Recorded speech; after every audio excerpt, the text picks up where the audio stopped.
Mimi nataka niombe what my brother said. Awakoli kila mtu wako na political independence yake. Mimi natembea, nimefanya kazi. Nimekuwa his boss. Hata alikuwa mpaka juzi alikuwa ananiita afande because hiyo ndio jina tunatumia. When I left nikitoka Murang'a kama DC. Mheshimiwa anatembea with my colleague now. Alikuwa pia wa Michuki. Na Michuki alikuwa hataki anybody mtu yule ajulikani vizuri kwenda kwa hiyo district. So nikaulizwa ita Nairobi mimi na another officer.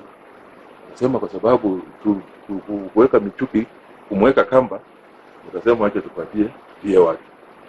Natembea. Akasema sawa. Sasa unatembea became a district commissioner taking over from me in Murang'a. Those are facts. Ukienda kucheki itakuwa hivi. Tukakuja tukafanya kazi, tukakuja tukakutana kama. So mimi saa zingine nahuzunika nikiona kwamba pengine Bungoma mkwana anaendelea vizuri na Mlongo anaanza kubaki. Ndio nikasema wacha tuulizane. Atuwe practical and realistic. So that tujue kwamba realistically hata tukisema sisi saa hii kama wali is not that hata me I want to be a president, Mungu akipenda. Yes. I have what it takes to be a president. But we are saying that for now are we prepared?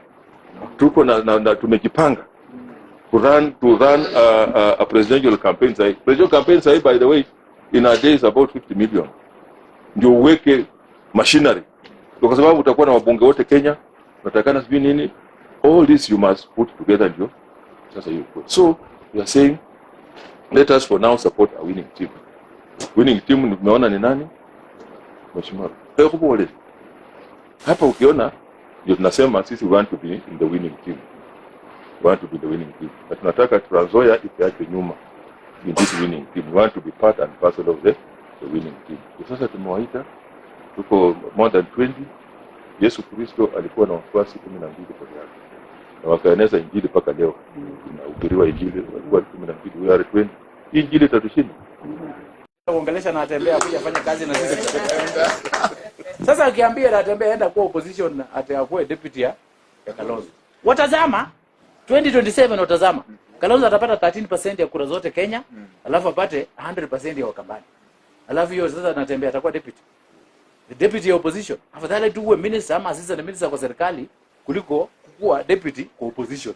But there is nothing there. Kama Martha Karua. Martha Karua sasa alikuwa deputy president in opposition. We want a deputy in government or a minister in government. It's like a rat. A rat ikiamua leo, I want to be a lion. You must lose appetite for rats. Paka ikitaka kuwa lion. But you must lose appetite for rats. You anza ku dream kuwa lion. So ambia na atembea, I lose appetite for rats. Ya dream kuwa lion.